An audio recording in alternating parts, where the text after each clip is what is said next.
Hello दोस्तों, आपका स्वागत है फिर से एक बार मेरे चैनल टारगेट विषय पर।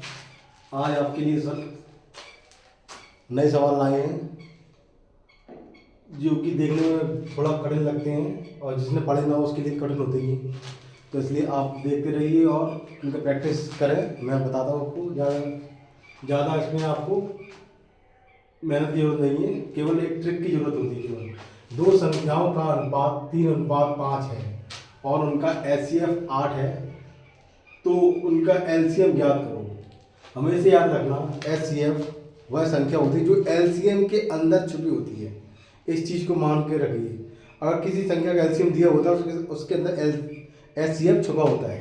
तो ऐसे अगर दो संख्याएं दी हैं आपको 3 और 5, ये अनुपात में दी हैं, तो इस ऐसी कोई जो भी संख्या होगी इनके अनुपात में, तो उसके अंदर उसका एचसीएफ छुपा होगा।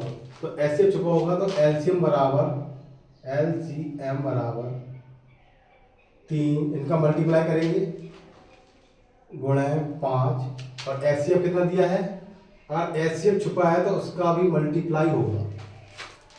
तो एलसीएम के अंदर एचसीएफ छुपा होता है, तो जो भी अनुपात में संख्या दी है उसका मल्टीप्लाई कर देंगे, आपका आंसर आ जाएगा 3 × 5 = 15, 15 × 8 = 120।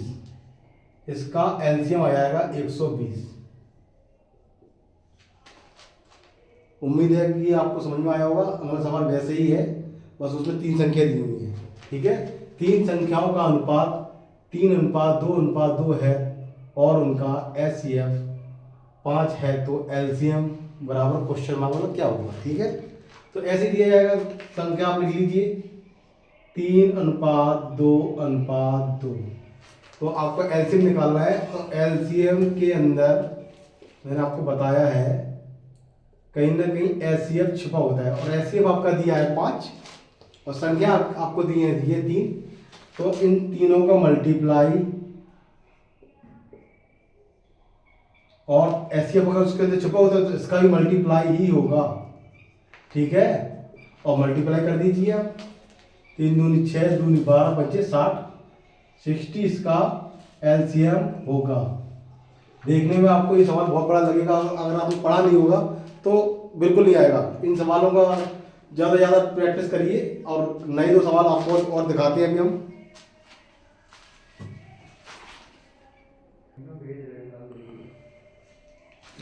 इन सवालों में आपको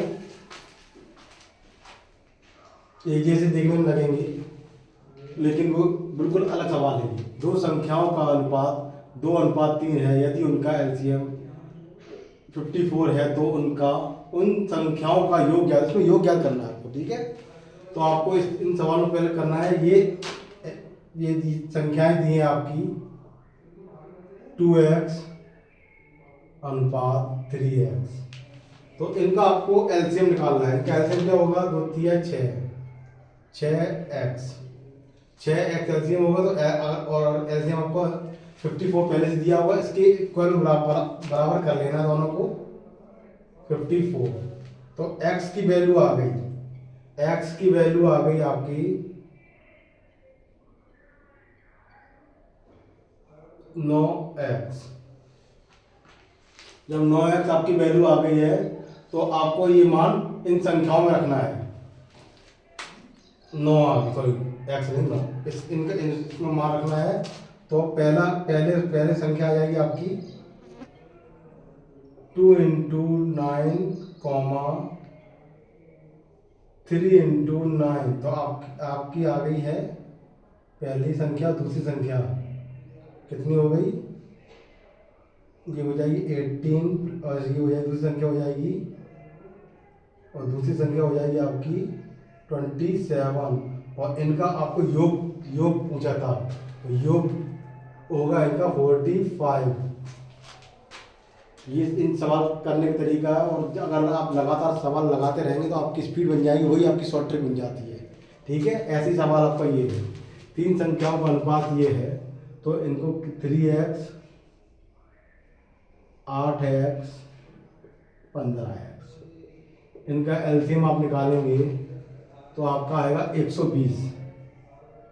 120x बराबर एलसीएम आपका दिया है, इसके बराबर ही आपको करना है, रख देना एलसीएम के बराबर, एलसीएम रख देंगे तो आपकी संख्या आ जाएगी 8280। ठीक है, बिंदी से बिंदी कैंसिल और 1200 से डिवाइड करेंगे तो 12×72, 6 बार चला जाएगा, 10 बचेगा, 12 निम्मा 169 आ गई। एक्स की वैल्यू क्या आ गई 69। और इसमें आपको योग निकालना है, योग काफी बड़ा हो जाएगा, वैसे इसमें एचसीएफ ही पूछा होगा इस जगह। इस सवाल में योग अगर आपको निकालना है तो क्या हो जाएगा, मतलब इसका योग, तो आपका योग हो जाएगा 3×69 प्लस 8×69 प्लस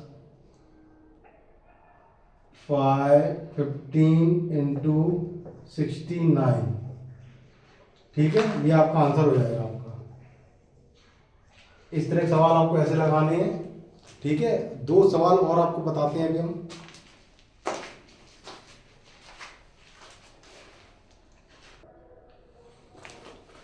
थोड़ा समय का अभाव होने के कारण ये बाकी 2 सवाल कल लगाएंगे। ठीक है, आप बाकी ये 2 सवाल जो 4 में लगाए आप लोग अच्छे से प्रैक्टिस करिए। और मैथ में प्रैक्टिस का ही मजा है, आप लोग जितना प्रैक्टिस कर सकते हैं उतना प्रैक्टिस करें और आपके सवाल फिर कभी गलत नहीं होंगे। हम आपके एलसीएम में ए से लेके जेड तक सारे सवाल लगा देंगे, आपका एलसीएम चैप्टर कभी छूटेगा नहीं। आप बस इन सवालों को लगातार अपना एक नोट्स बना लीजिए, उस पर लगाते रहिए और बड़ा लगातार लगाते 4-5 बार लगाएंगे, आपको ये सवाल आने लगेंगे। ठीक है, नमस्कार।